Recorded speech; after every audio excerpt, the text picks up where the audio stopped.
Oh, what is the upstairs, everybody? Welcome back to another episode of the GXWrestleCast. We're on episode 173 of my wrestling recap show, where once a week I go through all of the major WWE and AEW shows, give you the recap, give you the review, let you know what's going on storyline-wise, and at the end of the show, I give out my 3 stars of the week, awarding my 3 favorite matches that I witnessed with my eyeballs. And when there is a pay-per-view, I will do a separate episode for said pay-per-view, and you can go check out the Deadline, NXT's Deadline review that I did prior to this episode, but if you're, it doesn't matter, just go listen to it anyway. And now we will get into our regular recap with Monday Night Raw. They are in Everett, Washington this week, and we start the show with CM Punk, who is in a good mood after the big War Games win.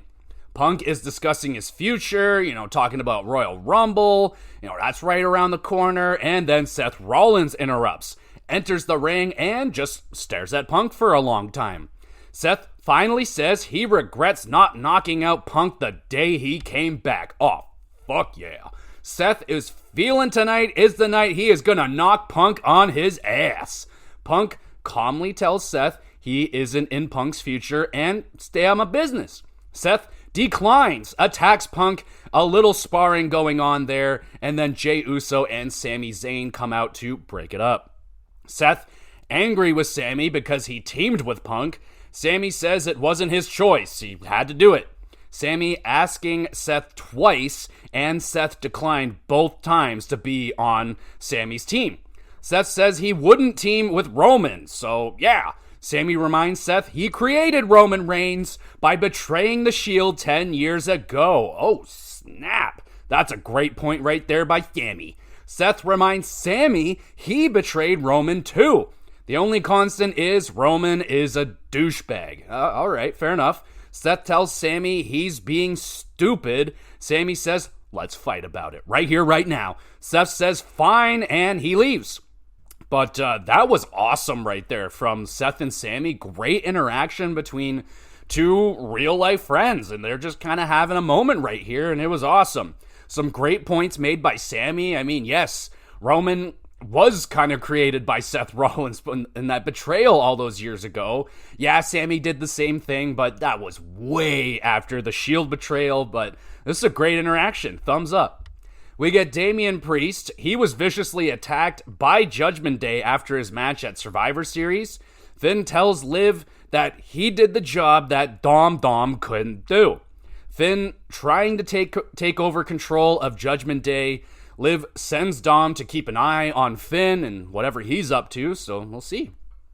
But now we got Liv Morgan and Raquel Rodriguez versus Io Sky and Kairi Sane. Damage control. Io trips on the ropes, wipes herself out. I had to replay that. I was like, what just happened right there? They played it off on commentary like she hit a move. I'm like, no, she straight up just fell. She tripped and fell. But hey, it happens. So very funny. Sane nails Raquel with an insane elbow. Liv makes the save. Raquel, big powerful slam, pins, and wins. A fine tag team match. Rhea Ripley arrives on the scene attacking Raquel. Liv helps Raquel. They toss Ripley into the table, hurting Rhea's injured face. Oh, yeah. We have Finn Balor and Dom confront the world champion Gunther. Finn says he's earned a title shot for helping Gunther with Damian Priest at Survivor Series. Gunther says, honestly, Dom is more deserving since he actually beat Damian Priest, unlike Finn Balor. Finn is furious. Gunther going off to potentially make that match for Dom versus Gunther for the title. Yeah, I agree with Gunther. Dom is more deserving.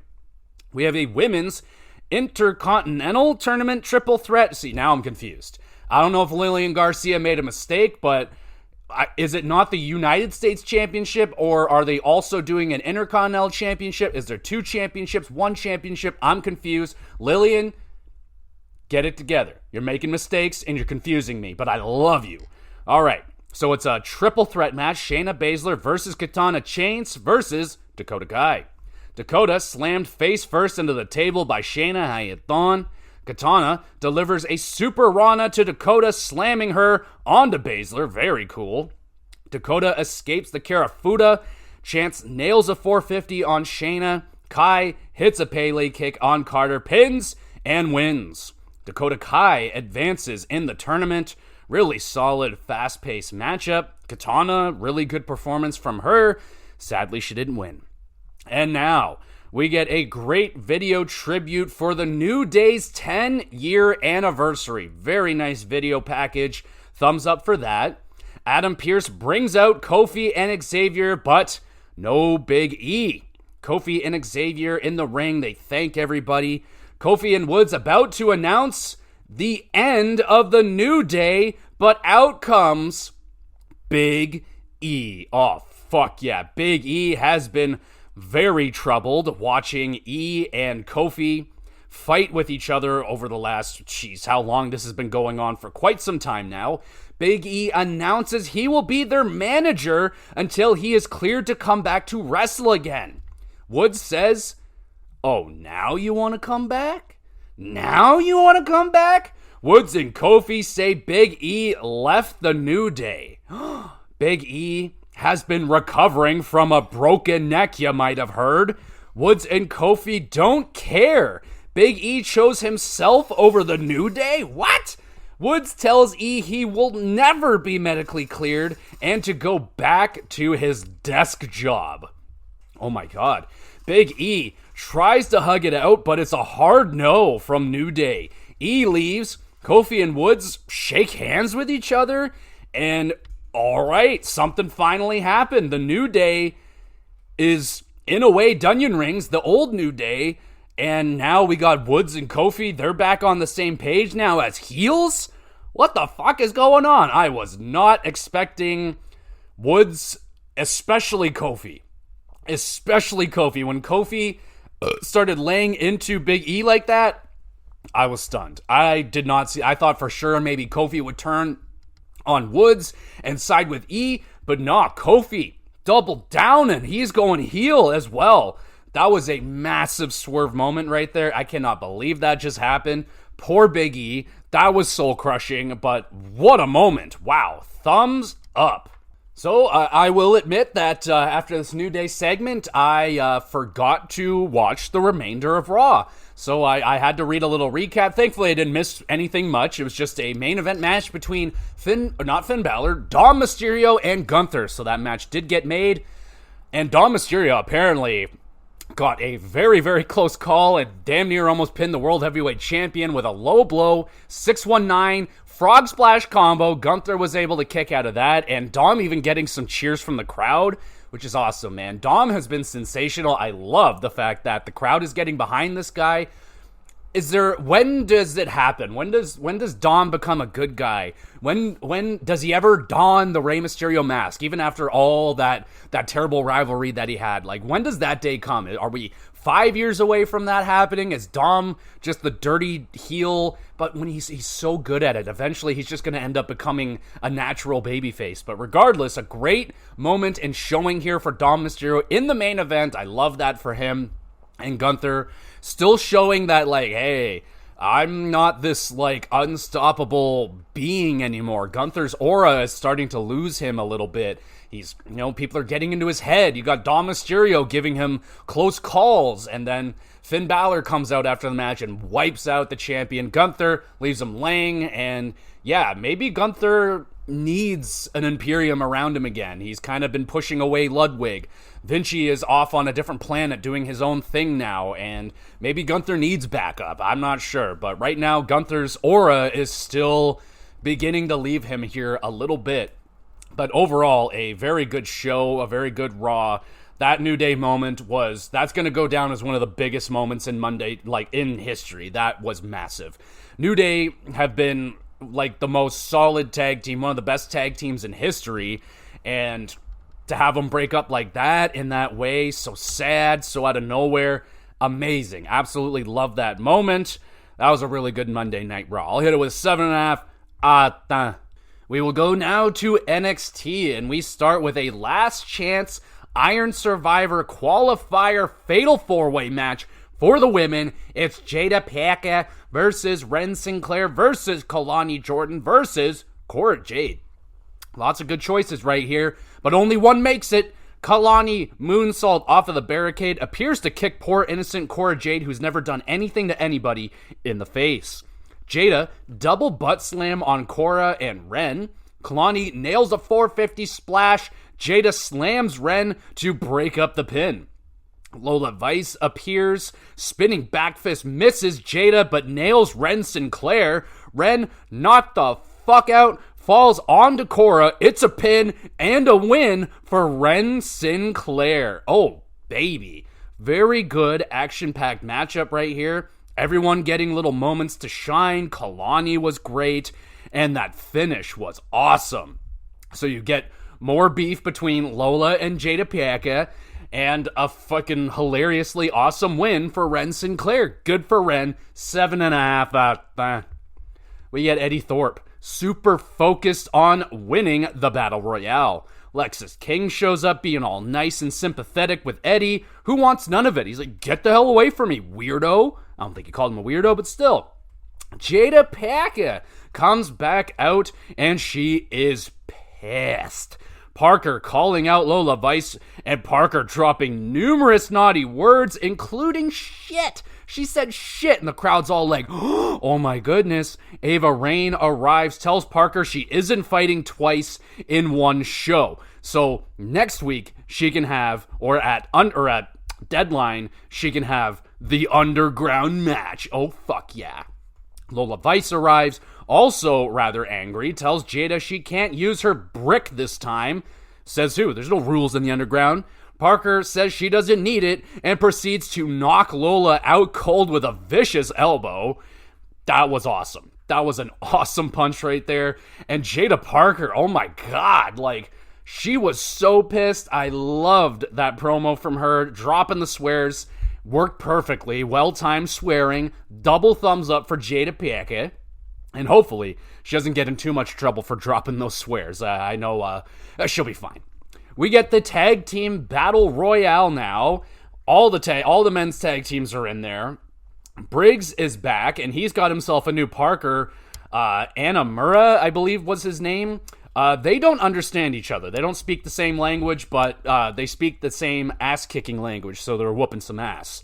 DuPont is the first to get eliminated, and in this one, if your partner is eliminated, your team still remains. Both members have to be eliminated.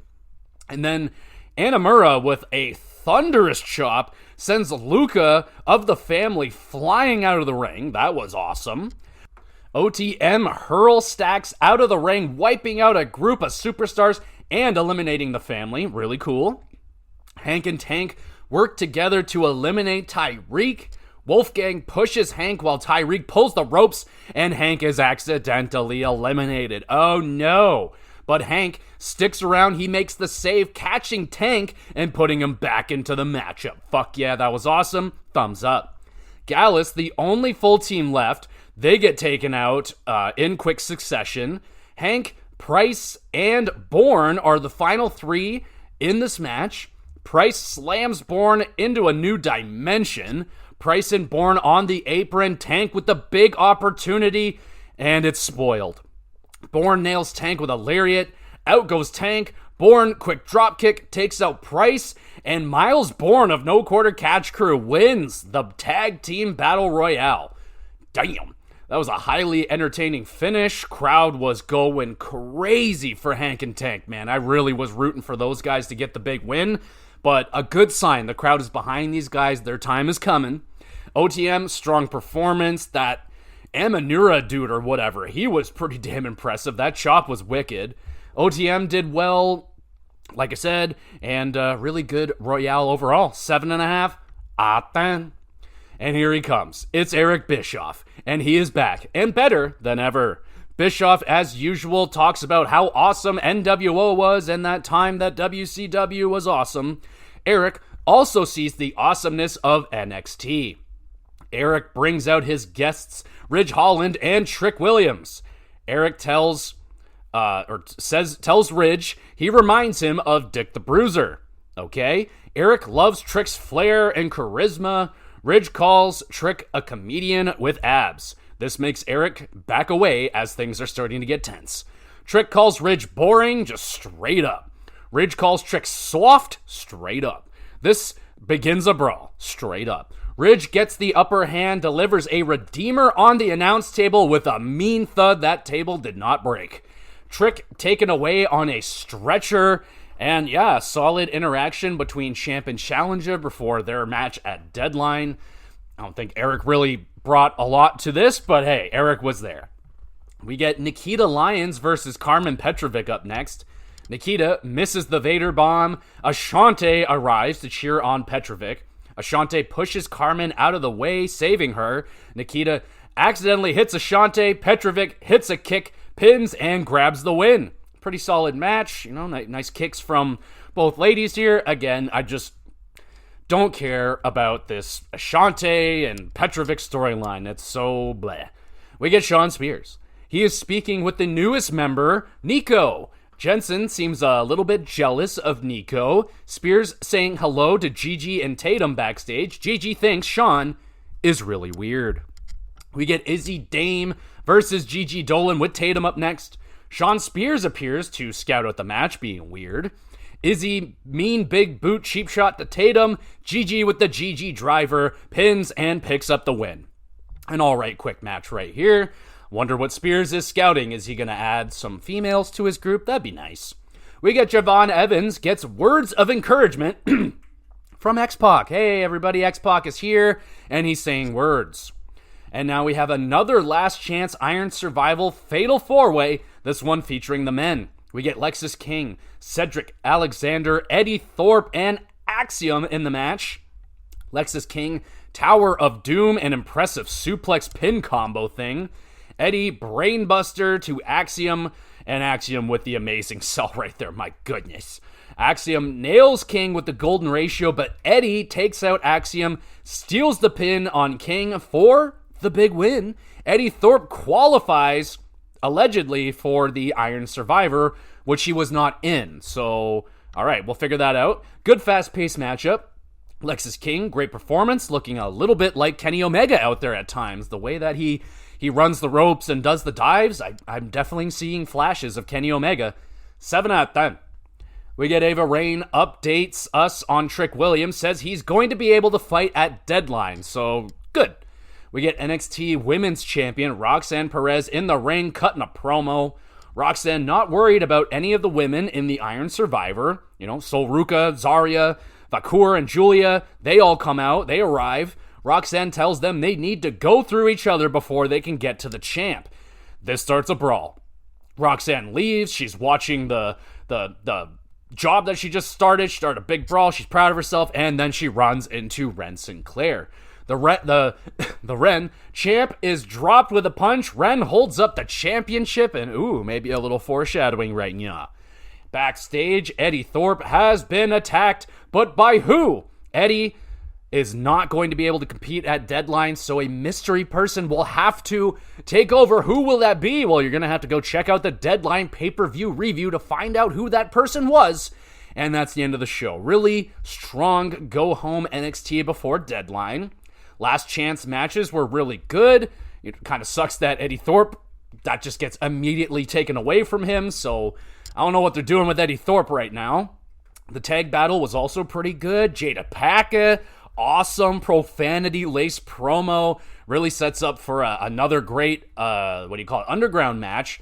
That was some good shit right there. 7.5 out of 10 for the NXT. And we will go now to the SmackDown. They're in Minneapolis, Minnesota, hot spot for wrestling this week. And they announced the War Games injuries, and we got a few here. So Bronson Reed, broken foot, diving off of the cage and missing that tsunami. He snapped his foot, looked awful. Tonga Loa tore his bicep after Punk was beating the shit out of him with the toolbox, so Tonga Loa is out. And Jimmy Uso with a broken toe when he jumped off of the cage. So yeah, lots of injuries right there for the men's War Games. Thankfully, no injuries on the women's side, so that's good. But yeah, that sucks for Bronson Reed. I hope he's not going to... he's going to be out for, you would imagine, 4 to 6 weeks at least, maybe longer. But yeah, he was on a fantastic trajectory, well on his way to like a main event title shot at some point. Hopefully he gets back on track when he returns. And, Tonga Loa and the Uso, they'll be back. They'll get worked right back in, no problem. So we get Solo, Fatu, and Tama Tonga. The remaining Bloodline members arrive, attacking some random people backstage. And then we get WWE Champion Cody Rhodes hyping up the Saturday night's main event. American Made interrupt the champion. Gable, hometown guy from Minnesota, he gets a cheer from the crowd until Gable calls Minnesota dumb. Gable calls Cody a bad, unloyal friend, unlike Kevin Owens, who is definitely not that. Cody sees himself and Gable. Both had to grind their way through some rough patches in the WWE, but kept coming back, and look where they are now. Gable, upset about the personal talk, would whoop Cody's ass if he wasn't wearing his nice suit right now. Cody, manhood has been challenged, so Cody will make the match official for later. And I must say, I am beyond down for a Chad Gable, Cody Rhodes feud for the championship. I think that would be amazing. Gable, an unbelievable wrestler, and he's got the chops, man. He's got a great gimmick. He's in a great heel spot right now. I think he would pair up great against Cody Rhodes in a program here, but we'll see where it goes. We get Bianca Belair getting bullied backstage by Chelsea and Piper. That leads to a fight. Bianca gets outnumbered and beaten up. We got a women's, now it's a U.S. championship tournament. Again, I don't know which one we're doing anymore. Is it U.S.? Is it Intercontinental? Is it both? Is it neither? I don't know anymore. But we're doing the U.S. championship tournament. Triple threat, Tiffany Stratton, Elektra Lopez, and Naomi battling it out. Tiffy, great reception from her hometown crowd, so that was nice. She's taking it in. She wasn't being mean to Minnesota. Naomi trying something a little bit too ambitious. She jumps on Tiffy's back, trying to do something, but she slips, so shit happens. Tiffy nasty stomp to Naomi on the apron. Lopez mean knees for Tiffy and a nice power bomb for Naomi. Tiffy fires up the crowd, nails the Tiffy salt, pins, and wins. Hell yeah, Tiffy, that was awesome. Corey teasing the possibility of Tiffy being a double champion in the near future. If she can win this tournament, bam, there's United States Championship. Cashes in successfully, bam, women's champion as well. That would be sick. Good match right here with some stiffness thrown in. Tiffy feeling the crowd love, that's nice to see. And Lopez, impressive performance. 7 out of 10. We have Nick Aldis dealing with Johnny Gargano, who wants a title shot versus the Motor City Machine Guns. Nick Aldis is unsure about Ciampa and his mentality right now, but Gargano assures Aldis he's got Ciampa under control. Aldis agrees, and he will make the title match official. Bianca Belair versus Piper Niven with Chelsea up next. Chelsea, little distraction. Bianca walks into a big side slam from Piper. Bianca, big air crossbody. Piper, back suplex, just dumps Bianca hard. Belair bounces right back with a spine buster. Bianca caught by a mean Piper sit-out powerbomb. Green distracting Belair, throws Green into the ring. Bianca, ridiculous strength, nails Piper with a KOD, simultaneously slamming Piper onto Green for a very awesome finish. And the win, thumbs up. Fantastic performance from the EST, coming off a brutal War Games match, and she put on this effort. Awesome stuff. Piper, also great. Big, powerful moves and slams. Works very good with Bianca. 7.5 out of 10. Bianca and Naomi asked about who the potential Cargill attacker could have been.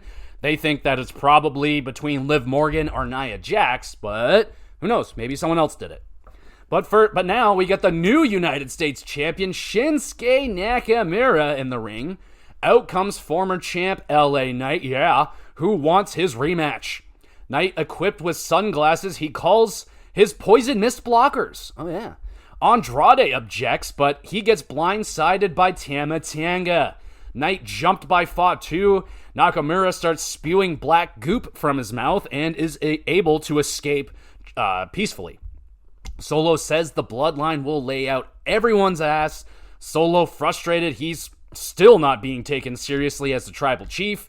Solo makes another statement with his bloodline, and no response here from Roman or the Usos or any of them, so I don't know. Now this is kind of falling flat after they didn't win the War Games match. So, you're in charge of shit, dog. You lost the match, so shut up.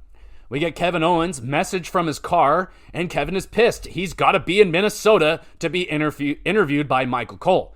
Kevin will not come into the building, making Michael Cole come out to find Owens in the parking lot. But now we get the WWE Tag Team Championship match. Motor City Machine Guns, Chris Sabin and Alex Shelley defend against DIY, Johnny Gargano, and Tommaso Ciampa. Ciampa, not liking Johnny's lack of focus, aggressively tags himself in. Ciampa gets too excited, accidentally kicks Johnny in the face just a little bit. Ciampa forcefully tags in Johnny, making demands. Johnny, frustrated, shoves Ciampa down to the ground in anger. Ciampa grabs a chair, and it was all a distraction. Hold up a minute. Johnny, with a low blow to Sabin while the ref is not looking, hits a shocked Shelley with a super kick. DIY meet in the middle, pins, and new WWE Tag Team Champions. It's DIY. Oh my goodness, what a swerve. DIY had it all planned out the whole time. All these weeks of frustrating and being angry with each other, teasing a potential breakup. And I was all for it. I was like, oh yeah, we're going to go down the Ciampa versus Johnny Gargano road again, and it's going to be awesome. Bam, swerve. They're now the champions, they're heels, and that was very well done. Thumbs up. A solid tag team match, but with that wicked twist ending, oh hell yeah, 7 out, bam. DIY turn, heel, and become tag team champions. I'm a happy man. Motor City Machine Guns, quick run as champions. There's definitely going to be a rematch right here, and hopefully it gets ugly. Get some ladders up in there. Oh, yeah. So now we get to Michael Cole, who has to go find Kevin out in the freezing cold parking lot. Kevin tells Michael to get into the nice warm car. Cole reluctantly enters the warm vehicle. Kevin screams about Cody Rhodes and all that stuff. Michael says, hey, maybe Kevin, you're the problem. Kevin loses it. He demands Michael to leave his rental vehicle immediately. Kevin then calls Michael back just to roll the window up in Michael's face. Unbelievable move right there from Kevin. You can hear the crowd audibly laughing their asses off. Thumbs up. Great stuff. And now we get the main event. Cody Rhodes versus hometown Chad Gable with American Made. Gable smashes Cody's ankle against the ring post, then locks in an ankle lock. Cody rallies, hits an inverted superplex. Cody disaster kick and the cutter. American Made pull Gable out to safety. The referee ejects all American Made members. Gable removes Cody's boot to expose the ankle. Super Cody cutter connects, nails a crossroads. Gable with the amazing sell damn near breaks his neck. Doesn't matter. Cody grabs the win. A good quality main event match. Nice for Gable to get a main event spot in his hometown. I like that. 7 out of 10. Good stuff. And a really good SmackDown after War Games. It does suck about all those injuries. Thankfully, Jacob Fatu was okay. I know he got into a little bit of heat for overselling a potential injury. Some people, wrestlers in the match, thought he was legitimately hurt, caused some confusion, but he's okay, so that's key. Thumbs up. Good wrestling throughout the show. Bianca versus Piper, really good. Women's US/Intercontinental Tournament thing, moving along good. KO's segment was fucking hilarious. And DIY, new heel champs, a very pleasant surprise. I didn't see that one coming. So, a lot of these tag teams in tribulation right now. New Day took it a different way. I wasn't seeing that coming. DIY took it a different way. Didn't see that coming. So, yeah, pretty good, y'all. 7.5 out of 10. I like the SmackDown. Let us head now to the land of AEW with Dynamite in Fishers, Indiana. Where the fuck is that? We got the Continental Classic. Shelton Benjamin going up against Kyle Fletcher. Shelton with a power bomb into a cool submission. Kyle able to escape that. Fletcher runs into a mean Shelton Benjamin thrust kick. Shelton German suplexes. Crowd just loving it. Crowd doesn't like Fletcher rolling up Shelton, grabbing the ropes, and stealing the win. That did not go over well. Fletcher picks up 3 points. A good physical match right here. Kyle bruised up pretty good. Shelton whooping some ass right there. And I am loving the fact that Shelton Benjamin is getting so much crowd love right now. Loving it. I was at, I believe it was a SmackDown show. It was a dark match, and Shelton Benjamin came out, and the crowd was loving him. And I've always been a Shelton Benjamin guy, but I'm very happy that he is getting his due these days in his later stage of his career. 7 out of 10. We get Hook. He calls out Nick Wayne for a match in New York, and for a fight right now. Let's go. Christian and Mama Wayne arrive instead. It's a sneak attack by Kip and Nick. Hook turns the tables, chokes Nick just a little bit. Mama Wayne distracts the patriarchy, gang up, and beat up Hook. Hook's wrists are smashed up by a chair. And yeah, this, honestly, Hook needs to join up with Christian, man. Like, I don't think Hook is ready to do things on his own. His character is just so vanilla, and I want him to hook up with Christian, become a heel, do what Nick Wayne is doing. And I think that would go over very well. Sadly, it doesn't look like that's the road they're going down, but there it is. We get Mercedes Moné. She does not care about Camille quitting on her last week. And yeah, that's pretty much all she's got to say about it. The Hurt Syndicate brutally attacks some poor random workers backstage for no reason. And then we get the Dynamite Dozen Battle Royale. The final two in this match will fight each other. And the winner of that match will get a shot at MJF. All right. So we get Andretti and Leo. They eliminate Top Flight, which, they're supposed to be on the same team, so that's interesting. Archer and Brian Cage powerbomb chokeslam Rocky Romero out of the ring. That was awesome. Thumbs up for that. Cage, Archer, Adam Page, and Kyle O'Reilly are the final four. Cage and Archer on the apron. Adam and Kyle simultaneously take out Cage and Archer to win. So Page and O'Reilly will face each other next week. Kyle and Adam, they're bickering as their friendship is on life support right now. I mean, Adam is okay, but something's up with Kyle O'Reilly. He's not feeling Adam Cole right now, and we're going to find out what's up. But a fun battle royale, painfully obvious it was going to be Adam and Kyle at the end of this one. So yeah, we're just kind of watched it. Andretti and Leo were good. They added a little bit of dynamics to this match. We'll see what happens with the Top Flight. Archer and Cage, also pretty impressive. They are a ridiculous tag team. That's way too much power. We get Daddy Ass. He sees firsthand the new attitude of Max Caster and is not a fan. Bowens is used to this. Daddy Ass is not. He is shocked, and Bowens is like, yeah, that's just who he is now. He thinks he's the greatest wrestler and all this shit. Now we move to Swerve Strickland with Nana versus Max Caster. And look at that. We get a classic Caster rap with some good trash talking in it. Made me giggle. Feel like it's been forever since he's gotten off a nice rap, but yeah, hey, that's nice. Swerve is angered by the rap. He throws Max into the barricade, hits 3 house calls, and destroys Caster for a quick statement win. Swerve is not satisfied, hits a Swerve Stomp that he does not get a lot of. But yeah, Max not looking really good right here. A little bit surprised that, Hurt Syndicate maybe didn't come in, swoop in, and, clean up the mess a little bit there. But yeah, Max clearly not the greatest wrestler in the world right now. We get MJF video, talks about the Adam Cole betrayal being a devastating butterfly effect for AEW. Back when Adam and Max were tag team champions together, the bestest of friends, having the best time ever. And if Adam just let it be, we might not have Max being an asshole again. But here it is. We have that butterfly effect. Max is sick of Adam acting like the hero when he's actually the villain. Ooh, I like that. I like it.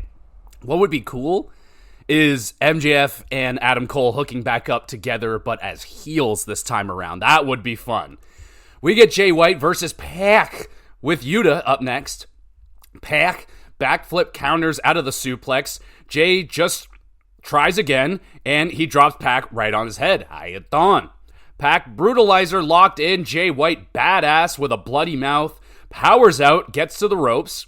Yuta with a cheap shot to Jay. Referee is distracted. White, unfazed by that, nails a Blade Runner out of nowhere and grabs the win. A good physical match, 7 out of 10. White nails Yuta with another Blade Runner. Out comes Shafir, distracts White for Moxley to sneak attack Jay. Hangman arrives to the scene. Crowd is hyped for some cowboy shit. A cameraman strangles Moxley from behind, It's Orange Cassidy in disguise. Oh my goodness.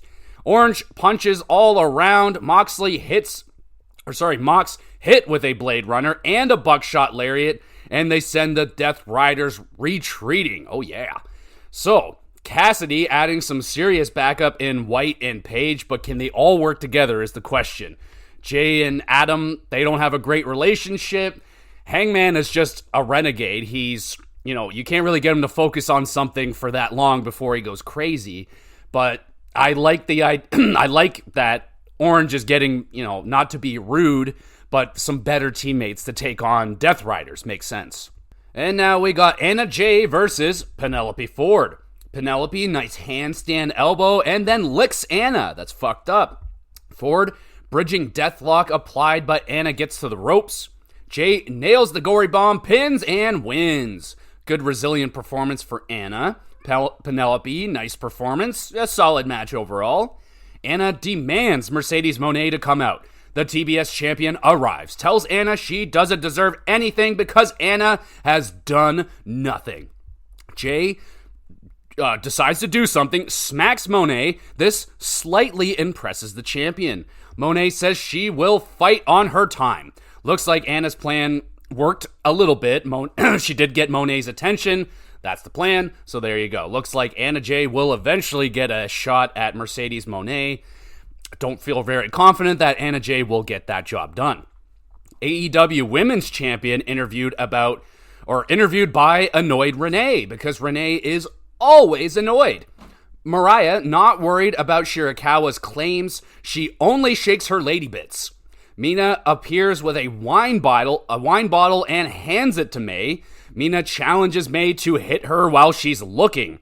Mina says winter is coming, make me work, and leaves like a badass. All right, good interaction right there. I like that challenge from Mina. Like, go ahead, smash this bottle over my head right now. That was cool. So, yeah, pretty good interaction between these two.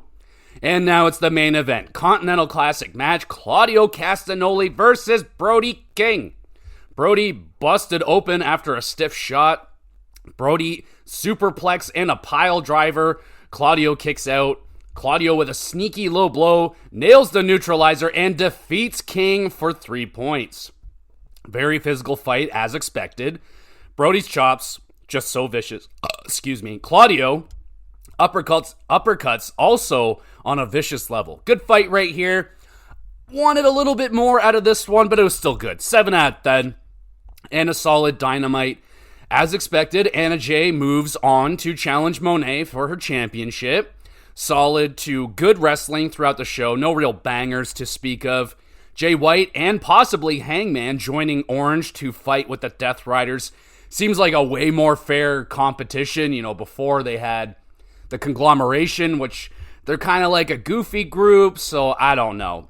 Feels better with Hangman and Jay White. Swerve and Caster was a dud. Max probably more encouraged to join the Hurt Syndicate after getting his ass kicked. I don't know. 6.5 out of 10 for the Dynamite. And now we got Collision in Columbus, Ohio. We start with a Continental Classic match. Darby Allin versus Commander. Darby seats Commander on a chair. Commander dodges Darby's torpedo, and Darby just smashes himself into the chair. Classic. Commander, avalanche Spanish fly, gets a near fall. Darby avoids the shooting star, rolls up Commander, and snags 3 points. Really good opening match right here. Darby's recklessness with Commander's high flying, a very entertaining mix. 7.5 out of 10. We get Powerhouse Hobbs. He confronts Callis for never checking in on him while he was injured. Hobbs challenges Takeshita for a title match. All right. We get the Women's International Tournament qualifier. It is Willow Nightingale versus Serena Deeb. Willow powers up Deeb for a power slam. Serena nails the Deeb tox. Willow able to kick out of that. Willow powerbomb connects, pins, and wins. Willow will face Hayter in the finals, and this was a solid matchup. We get Thunder Rosa, fired up interview backstage, sending a message to the women's division, not letting people forget about Thunder. We get Moxley and the Death Riders arrive in the ring to speak with Ohio. Moxley claims no one wants or deserves the AEW championship. Does that include himself? Moxley calls Jay White a child, calls Hangman a miserable, insecure man, and Orange Cassidy is a straight-up failure. Orange arrives calm and cool, rolls right into the ring, outnumbered 4-1, just no fear. Cassidy is fine if he never wins the AEW World title as long as Moxley doesn't have it. Well, that's fucked up because Moxley currently has it, so you're not doing a good job. Cassidy, looking for a fight, gets jumped by the Death Riders. Orange is taken hostage backstage somewhere. This is not going to be good. And backstage, FTR's promo for charity is cut off by the Death Riders attempting to pour chemicals in Orange's mouth again. Why? Just why? FTR come to the aid of Orange. Riders back away, not today. They will fight another day. Good promo from Mox trying to bring out the fire in the roster, I guess. Solid trash talk towards Jay and Hangman. Orange with no backup has to get helped by FTR. That's strange. Is FTR going to get into it? Where was Hangman and Jay White? Where was the conglomeration? Where's anybody to help out Orange right now? I baffled by that one. Continental Classic match. Kyle Fletcher versus Okada. Fletcher counters a tombstone with a Snapdragon suplex, then hits a nice sit-out powerbomb. Okada nails a Rainmaker out of nowhere. Okada goes for another one for no reason. Kyle counters that. Referee misses Kyle's low blow, hits Okada with a brainbuster, and Kyle Fletcher defeats Okada for 3 big points. And that's a massive win right there for Kyle. Thought it was going to go to a draw for sure. Super slow first 2/3 of this match. You know what?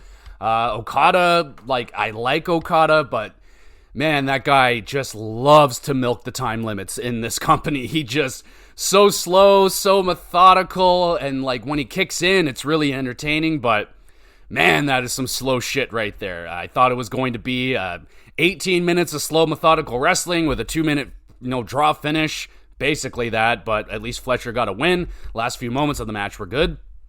The Beast Mortos squash match, building some confidence back after a shaky start in the tournament. Okay, we get Dante, Darius, and Layla Gray confronting Leo Rush and Andretti about the miscommunication in the Battle Royale. Leo and Andretti are tired of Darius and Dante messing up on all their opportunities, and they're going separate ways. Leo and Andretti think they can get the job done better without Top Flight. So, interesting. Leo, ever since he showed up around Top Flight, he always seemed like he was driving a wedge between them, but Top Flight hasn't really done anything, so, makes sense. We get Mina Shirakawa versus Emi Sakurai. Emi attacks Mina with her coat. Emi gnawing Mina's legs and arms like an animal. Sakurai dominating with mean chops and stomps.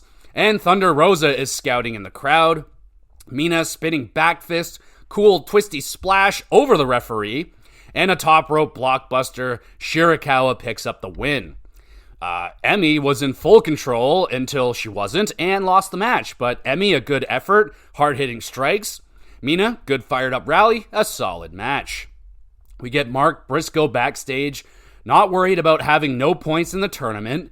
Garcia hypes up Mark. They are going up against each other. And yeah, just some good sportsmanship. Fist bump takes place there as well, so that's nice. And we get the main event, Continental Classic match, Mark Briscoe versus Danny Garcia. Mark and Danny just teeing off on each other. Briscoe elbow drop off of the apron. Ouch.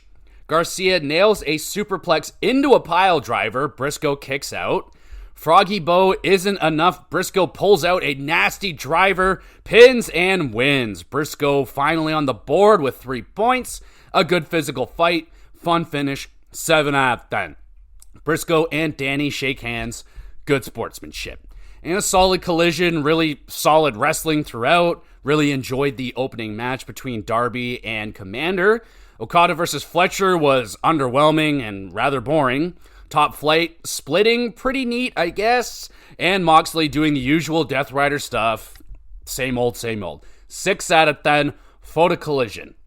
And we'll finish now with the 3 stars of the week. Not much of a week going on right here. I will just, there's a lot of 7.5 out of 10, a lot of really good matches, but not a lot of bangers, so I'm just going to stick with the NXT Deadline. Third star goes to the Men's Iron Survivor match. Very good stuff. I love the return of Obafemi in this matchup. Javon Evans looked really good. Really good match right there. Good enough. I was reviewing the match right there. Good enough for the third star of the week. Second star goes to Fraxium versus Bourne and Heights for the NXT tag titles. Banger. Absolute banger.